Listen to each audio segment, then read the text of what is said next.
tu te dis quand ça va s'arrêter. On est vraiment limite à demander l'aumône.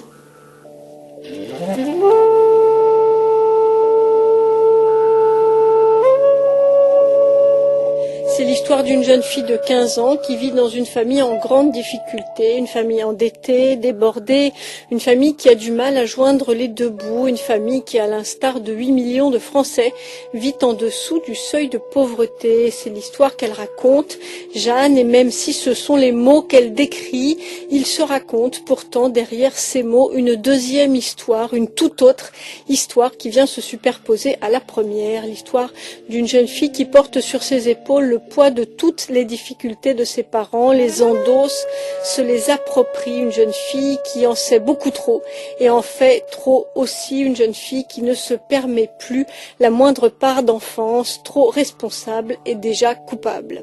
Cela se passe dans un village de l'Oise, dans une zone pavillonnaire au milieu des champs, entre la pauvreté, la négligence et la maltraitance, quelque part, en tout cas en plein désespoir, en tout cas jusqu'à 14 heures dans Les Pieds sur Terre, sur France Culture, où à défaut d'être rigolo aujourd'hui, on essaie d'être un peu utile.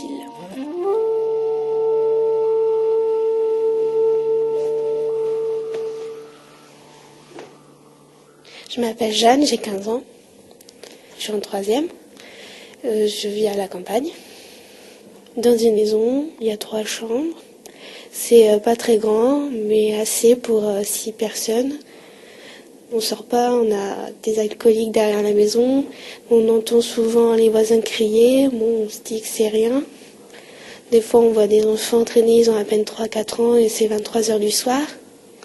On a du trafic de drogue. Oui, on a plein de choses. On ne croirait pas, mais quand on arrive, on fait « Oh, c'est mignon, c'est beau ». Et puis en fait, non. Avant, j'habitais encore dans un plus petit village très silencieux. Il y avait beaucoup de grand-mères, on apprenait à tricoter. C'était bien, on s'adorait, mais là, c'est pas très agréable. Dis-moi, vous êtes combien à la maison ? À la maison, on est 5. Mais quand ma grande sœur a bien, on est 6. J'ai mes parents, j'ai ma petite sœur, mon grand frère et ma grande sœur. Ma grande sœur, elle est en ménage. Mon grand frère, qui a bientôt 22 ans, il est toujours à la maison. C'est un peu désagréable, mais on attend qu'il a un appartement. On est un peu serré. On a un lit pour 2. C'est un grand lit, mais toujours la petite sœur qui me gère du lit. C'est pas très agréable, mais bon, on fait avec.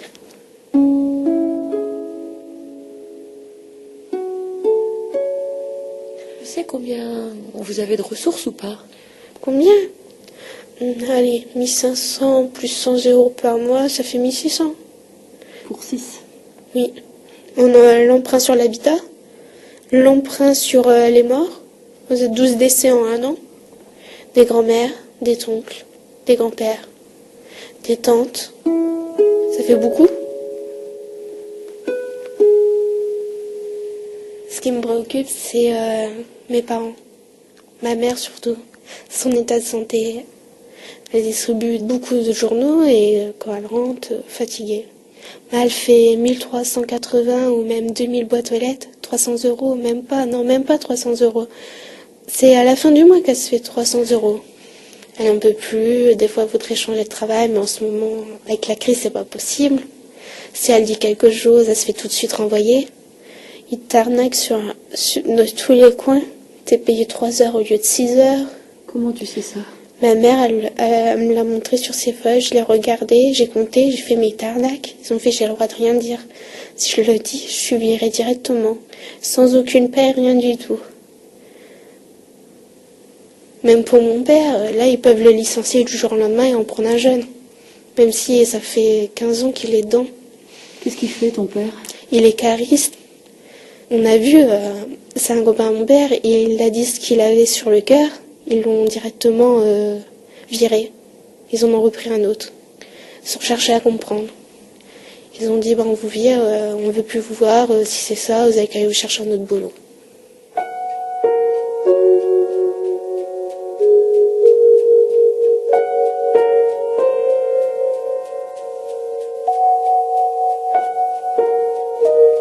C'est quoi ton quotidien?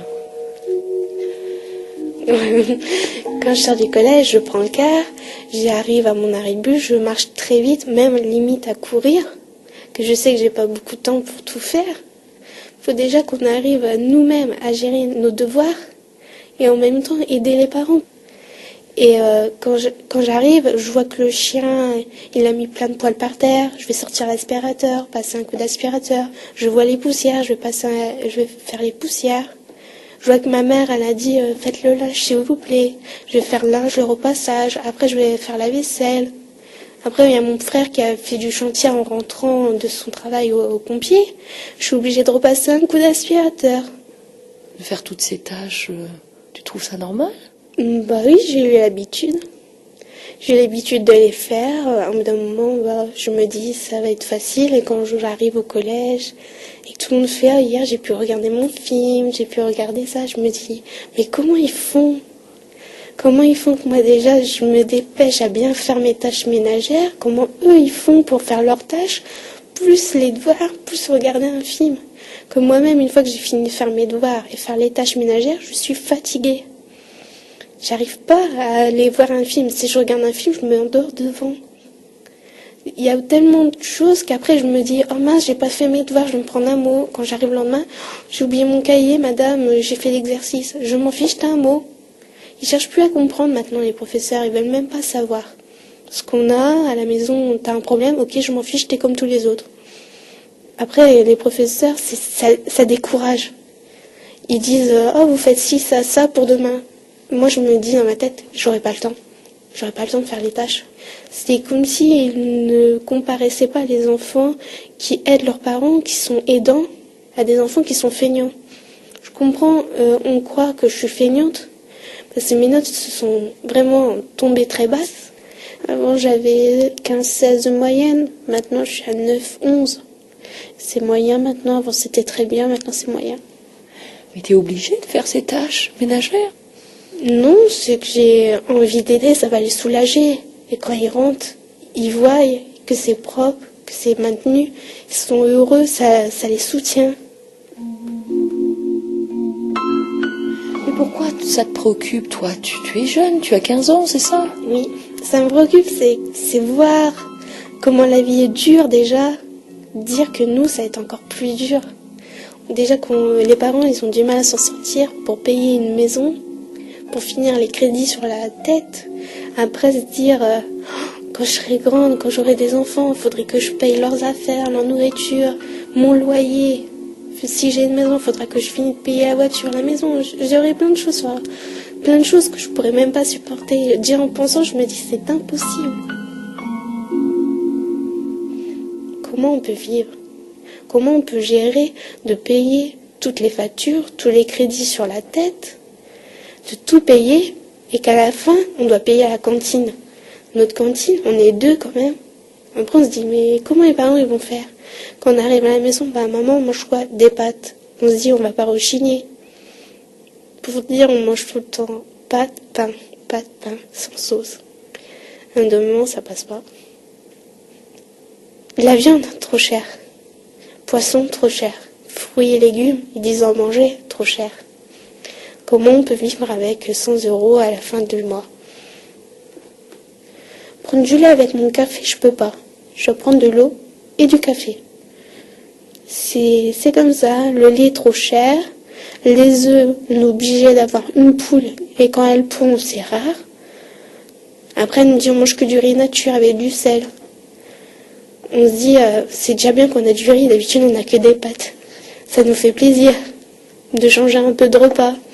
Quand on dit j'ai acheté du jambon directement, on mange très lentement le jambon, on le déguste comme si c'était du jambon Montparis.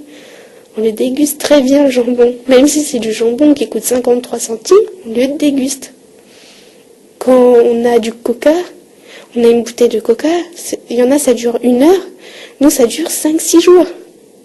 Une bouteille de jus d'orange, on en a acheté une il y a 2 jours, elle est encore à moitié pleine. Notre nourriture, on l'a fait durer, même si on se dit j'ai faim. Non, il faut que je me concentre sur autre chose. Des fois, on est plié en deux en cours, les profs, ils comprennent pas. C'est qu'on a tellement faim qu'on ne veut pas le dire. On ne veut pas, on se dit, ils vont nous traiter de pauvres. Vous pouvez au moins demander de l'aide. C'est ce qu'ils comprennent pas, c'est qu'on n'a pas le droit à l'aide. On n'a le droit à rien. On a fait des demandes, des demandes, des demandes. Ils ont dit, vous avez le droit à rien. Et ton frère pompier, il ramène pas un peu de sous? Non, il ramène même pas de l'argent. Il donne même pas de caution aux parents, il donne même pas 5, 10 euros. Que dalle. Il garde tout pour lui. Il pense même pas. Quand il n'y a plus rien, il voyait vraiment qu'il n'y a plus rien, que le frigo il est vide, il y a juste une bouteille de vin blanc entamée. Il voit juste la bouteille de vin blanc et que moi et ma soeur on est allongés dans le canapé en train de dormir. Parce qu'il est midi, on mange pas, il voit ça. Fait, bah maman, est-ce que les magasins sont ouverts? Bah un tel est encore ouvert jusqu'à 1h. Bah attends, tu viens avec moi, tu t'habilles, je vais te payer des courses, là t'as rien du tout dans les placards. Quand le placard il est vide, le frère, il prête 20 euros. Mais il faut lui redonner. C'est comme ça que ça marche, le frère. Je le comprends pas. C'est quand même nos parents.